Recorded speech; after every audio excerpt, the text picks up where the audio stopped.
Қайырлы күн, қымбатты көрермендерім, сәлеметсіздер ме? Мен бүгін мынандай құмырсқаның илеуі деген торт дайындаймын. Міне бұған керекті заттар міне. Печенье, сгущенка, шоколадный дейміз ғой. Грек жаңғағын. Міне мак, сармай. Керекті заттар осылар. Міне печеньяны уатып аламыз. Бұның түрлі әдістермен жасалады. Қамыр илеп жасауға болады. Бірақ уақыт тығыз кезде міне осылай істеген жақсы болады.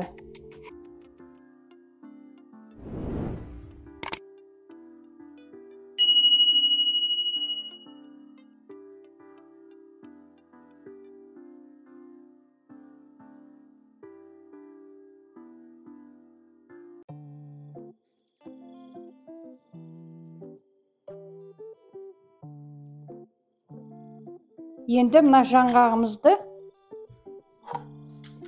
пышақпенен ұсақтап аламыз. Өте қатты ұсақтаудың да қажет жоқ. Егерде сіздерге бұл жаңғақ денсаулықтарыңызға қалайда бір жағдайда жарамайтындай болса, басқа дәнектермен ауыстыруға болады.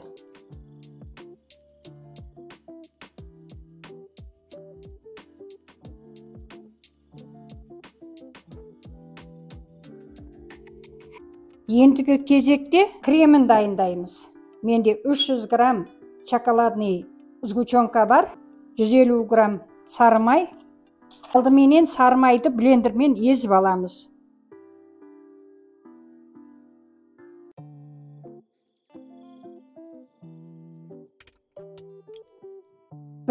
Бірден салмаймыз.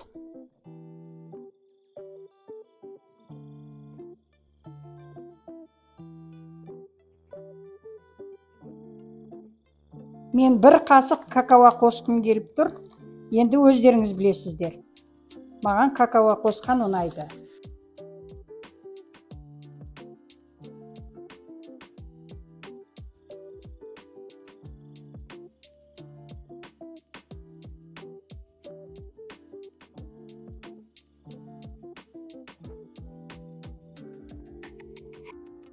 Міне біздің креміміз дайын болды. Енді араластырамыз.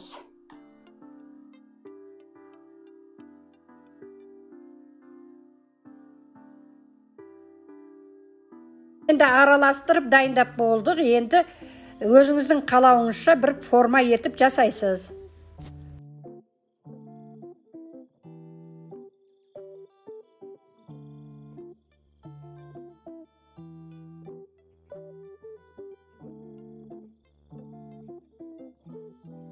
Ыдысқа салып дайындап қойдым.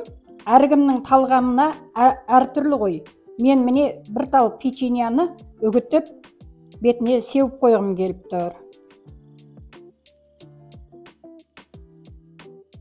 Тағы да мактан сеуіп қойғым келіп тұр. Себебі бұл құмырсқаның илеуі болып аталатын болғандықтан кішкене сол илеуге ұқсайтын болу керек деп ойлаймын.